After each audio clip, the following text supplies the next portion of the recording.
Hari ini kita memperingati kisah kurban Nabi Agung Ibrahim alaihissalam bersama putranya Nabi Ismail alaihissalam. Sebuah kisah tentang ketaatan, juga kisah tentang transformasi dari pengorbanan pribadi menyembelih anak menjadi pengorbanan untuk kemaslahatan umat. Apa yang siap kita korbankan untuk menghadirkan keadilan?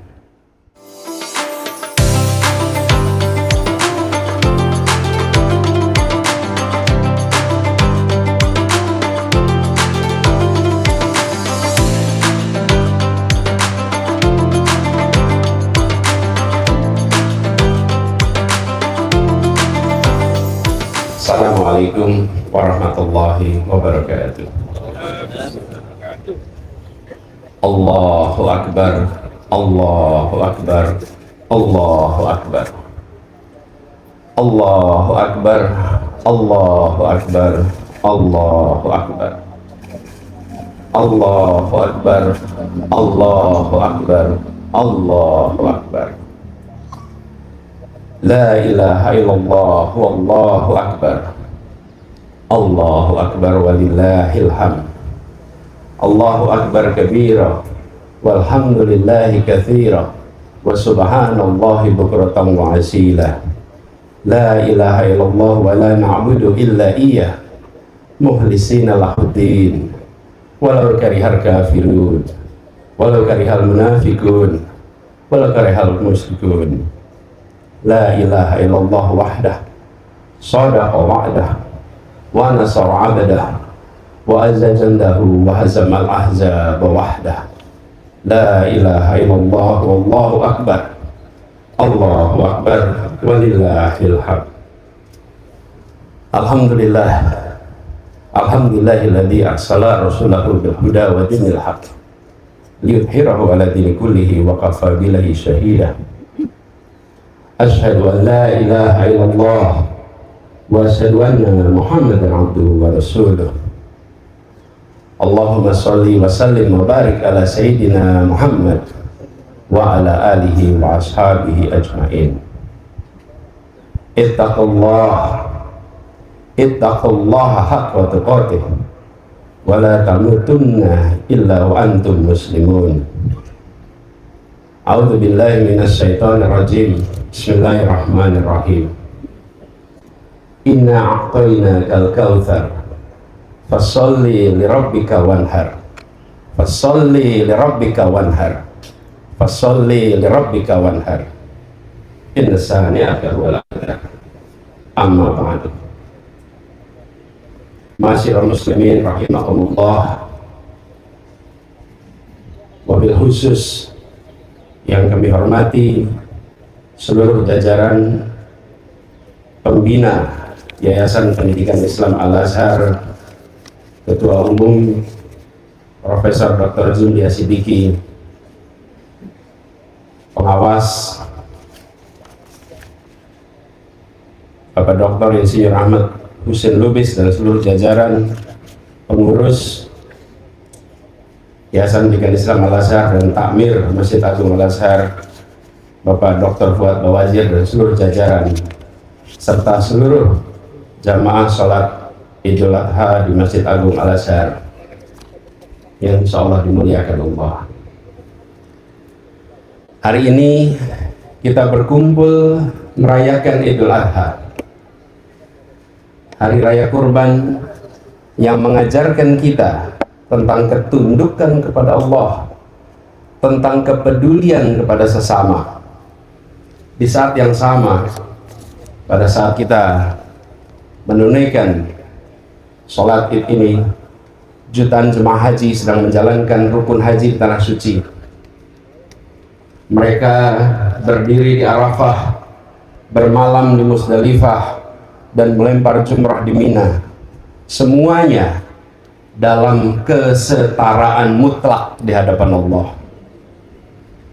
Saudara-saudaraku yang rahmati Allah, saat ini kita menyaksikan jutaan manusia berpakaian ihram di tanah suci. Kita disadarkan pada hakikat kemanusiaan. Semua setara, tidak ada pembesar dan rakyat kecil, tak ada raja, tak ada hamba sahaya, tak ada kaya, tak ada miskin. Hanya semua manusia di hadapan Allah mengenakan dua helai kain putih dan menyeru labbaik Allahumma labbaik. Tapi sekembalinya kita dari haji, kembali ke kota-kota kita di Indonesia, di Jakarta, Surabaya, Medan, Makassar, kesetaraan itu seolah menguap. Di satu sisi restoran mewah dengan penuh pengunjung, di sisi lain anak-anak memungut sampah demi sesuap nasi. Mobil-mobil mewah melintas di jalan yang sama dengan gerobak pedagang sayur yang mulai bekerja sebelum subuh. Ini bukan pemandangan di negeri asing, ini adalah pemandangan di halaman rumah kita sendiri. Sementara kota selalu menjadi tanda dari kesehatan peradaban yang lebih luas. Dalam sejarah Islam, peradaban dibangun dan diawali dengan menata ulang sebuah kota. Dari Yathrib menjadi kota Nabi, menjadi kota yang bercahaya, Madinatun Nabi, Al-Madinah Al-Munawwarah.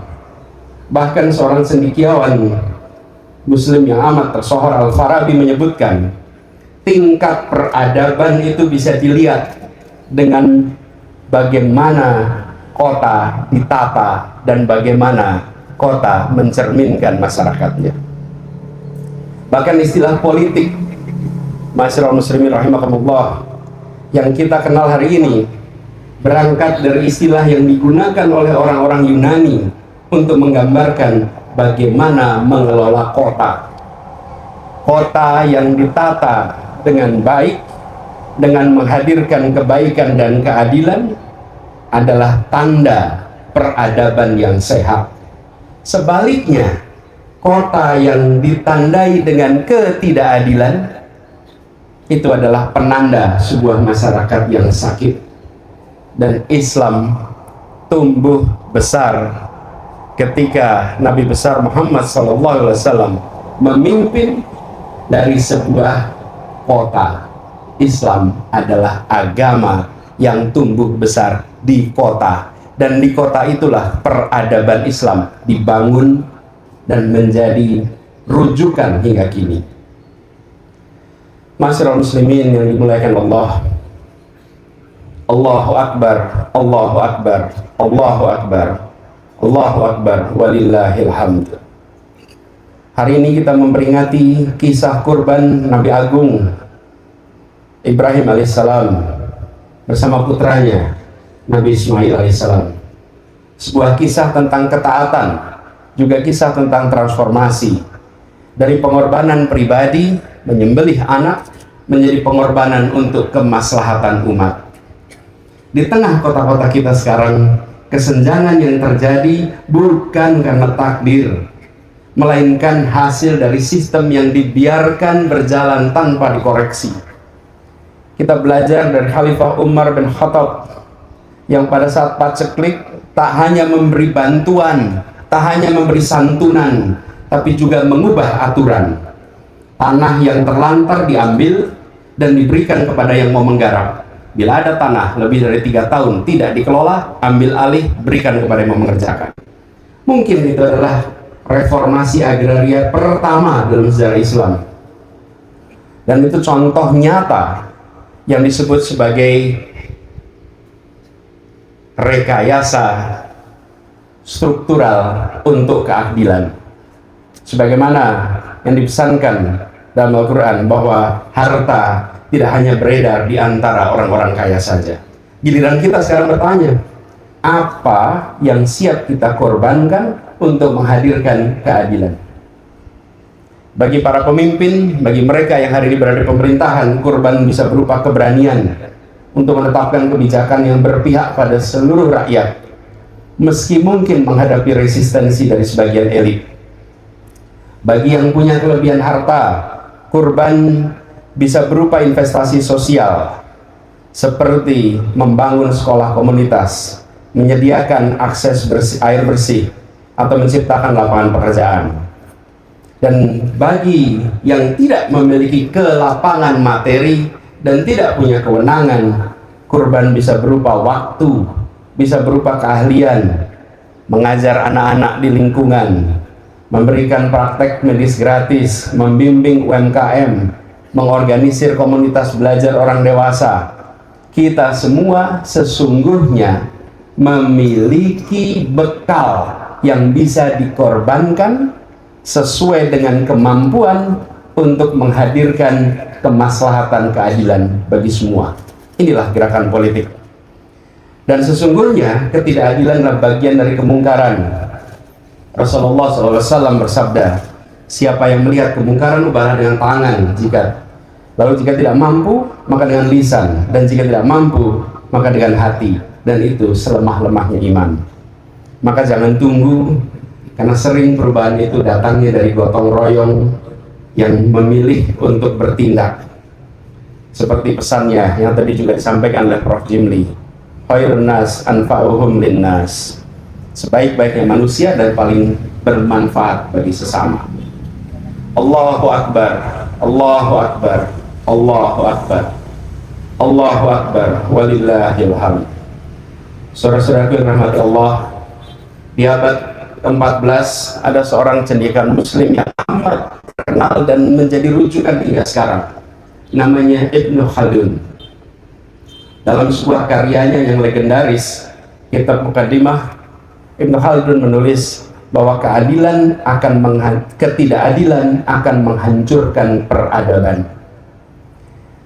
Ibnu Khaldun ini sampai dengan sekarang menjadi bapak ilmu sosiologi, bapak ilmu sejarah, diakui di seluruh dunia karena ia menjadi ilmuwan pertama yang menerjemahkan cara menganalisa lintas waktu dan menggunakan cara berpikir kritis untuk membaca fenomena masyarakat dan untuk membaca perjalanan sejarah.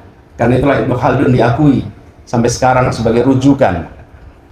Dan konsep asobiyah itu konsep yang dimunculkan dari pikiran Ibnu Khaldun ketika menganalisa masyarakat. Lalu Ibnu Khaldun ini mengamati bagaimana dinasti-dinasti besar itu runtuh. Kesimpulannya bukan karena serangan musuh, sesungguhnya runtuh karena ketimpangan internal yang tidak pernah diatasi. Karena itu membangun kota yang adil itu bukan angan-angan, kita punya rujukan. Dan kita bisa mulai dari langkah konkret oleh para pengelola kota. Mulai dari memberikan akses yang sederhana, kesetaraan pendidikan, kesehatan bagi seluruh warga. Menata ruang yang inklusif, bukan hanya untuk mereka yang berkemampuan ekonomi, berkendaraan mewah, tapi juga bagi pejalan kaki yang memang tak punya kendaraan, dengan pesepeda, dengan pengguna transportasi umum, dan membangun ruang-ruang bersama bagi warga untuk ketemu. Dan menghadirkan keadilan ekonomi untuk semua.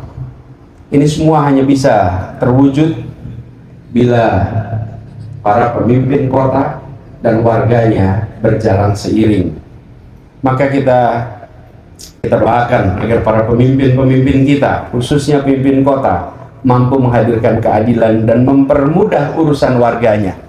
Soal mempermudah urusan warganya, ada sebuah hadis yang diriwayatkan oleh Aisyah radhiyallahu anha.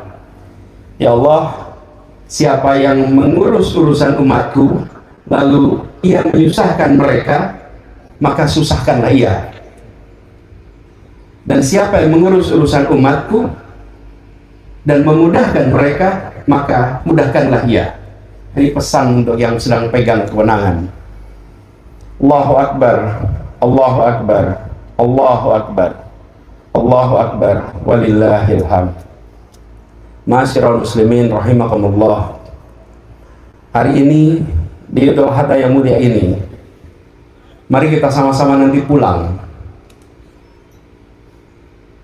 dengan membawa tidak hanya daging kurban, tapi juga semangat berkorban untuk keadilan. Karena sesungguhnya yang sampai kepada Allah itu bukan daging dan darahnya, tapi yang sampai adalah ketakwaan kita.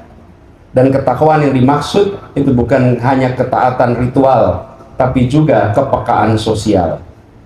Ketakwaan yang menimbulkan kesadaran bahwa kita tidak bisa khusyuk sholat subuh ketika tahu ada tetangga yang hidupnya sulit di malam itu.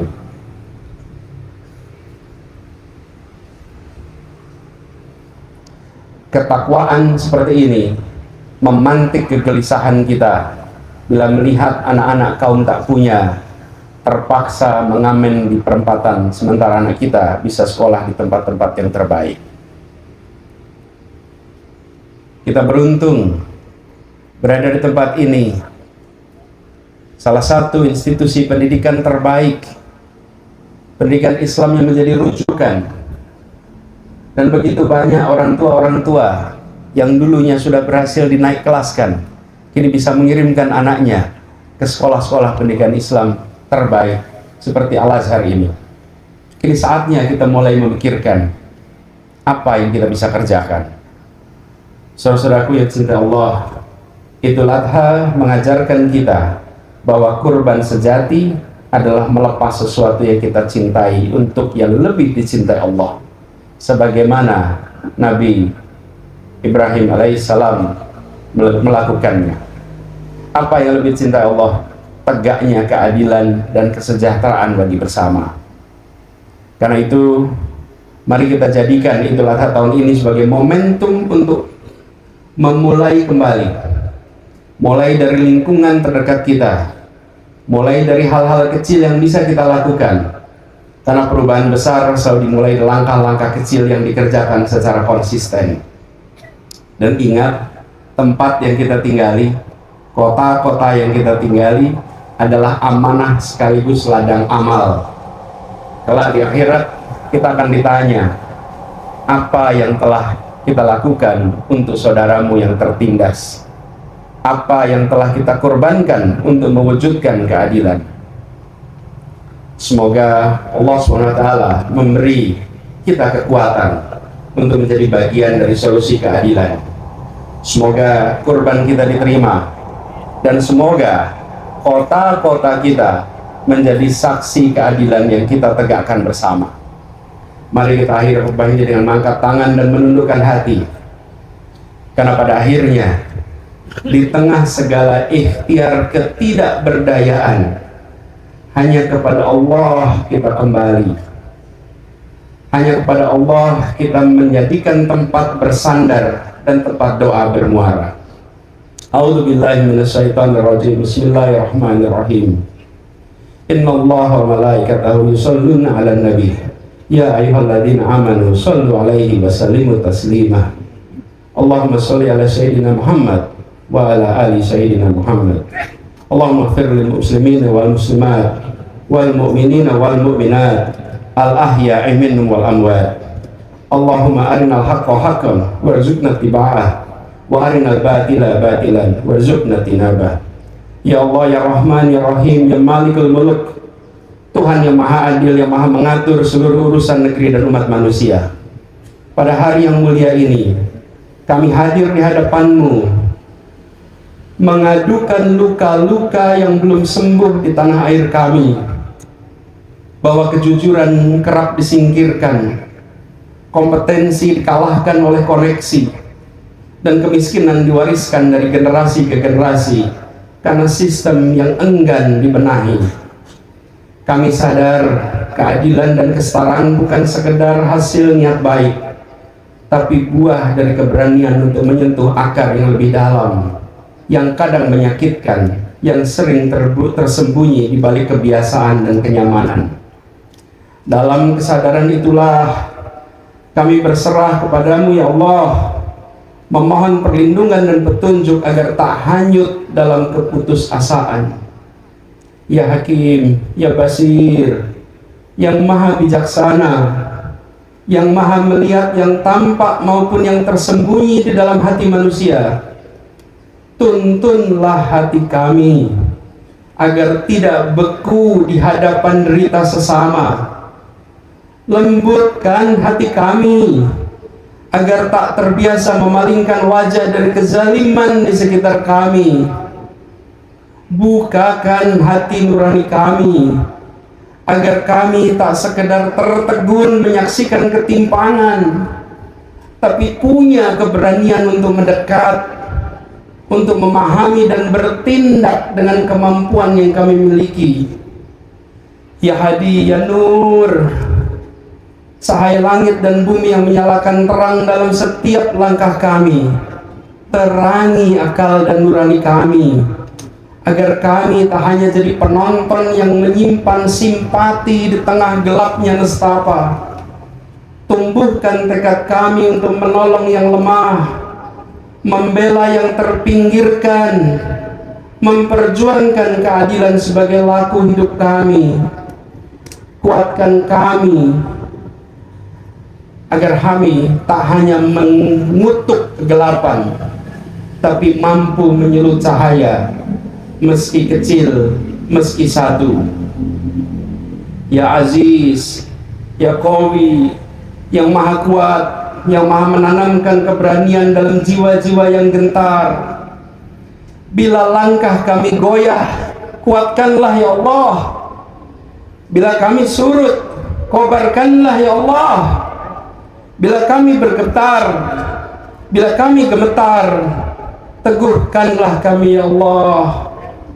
Kami ingin menjadi manusia yang utuh, yang hatinya hidup, yang nuraninya menyala, dan arah keberpihakannya jelas. Di bawah perlindungan-Mu ya Allah kami memohon, jangan jadikan kami generasi yang lalai. Jadikan kami penjahit harapan, jadikan kami penegak keadilan, jadikan kami pembela sesama. Bukan dengan amarah ya Allah, jauhkanlah itu dari sifat kami ya Allah, tapi dengan kasih yang penuh. Jauhkan kami dari sifat jumawa, karena bukan dengan jumawa, tapi dengan keberanian yang jernih. Ya Mujib, Ya Ghafur, yang maha pengampun atas segala khilaf dan lalai. Ampunilah ya Allah, ampunilah kesalahan dan kesombongan kami. Rahmatilah kami, agar tidak hanya mengerti, tapi juga peduli. Jangan biarkan kami hidup hanya untuk diri sendiri ya Allah. Jangan biarkan kami hidup hanya untuk diri sendiri, ketika ada begitu banyak yang menunggu uluran hati, yang menunggu uluran tangan kami. Ya Allah, jadikan keikhlasan sebagai tenaga kami dalam membantu sesama. Jadikan kami manusia yang bermanfaat bagi banyak manusia yang lain. Ya Jabar, Ya Latif, yang maha lembut dalam menyentuh hati yang retak. Hanya kepadamu kami sandarkan harapan yang tak bisa kami ucapkan kepada sesama. Hanya kepadamu kami titipkan luka yang tak bisa disembuhkan oleh kekuasaan manapun. Dan hanya kepadamu kami kembalikan segala ikhtiar yang tak mampu kami tuntaskan oleh tangan kami sendiri. Cukuplah Engkau bagi kami ya Allah. Tak ada Tuhan selain Engkau ya Allah, dan hanya kepadamu kami berserah. Rabbana hablana min azwajina wa dzurriyyatina qurrata a'yun waj'alna lil muttaqina imama. Rabbana la tuzigh qulubana ba'da idh hadaitana wa hab lana min ladunka rahmah innaka antal wahhab. Rabbana la tu'akhidhna in nasina aw akhtana. Rabbana wa la tahmil alaina isran kama hamaltahu 'alal ladzina min qablina. Rabbana wa la tuhammilna ma la taqata lana bih wa'fu anna waghfir lana warhamna anta maulana fansurna 'alal qaumil kafirin fansurna 'alal qaumil munafiqin fansurna 'alal qaumil zalimin. Rabbana atina fid dunya hasanah wa fil akhirati hasanah wa qina adzabannar. Subhana rabbika rabbil izzati amma yasifun wa salamun alal mursalin walhamdulillahi rabbil alamin. Allahu akbar, Allahu akbar, Allahu akbar, Allahu akbar, walillahil hamd. Assalamualaikum warahmatullahi wabarakatuh.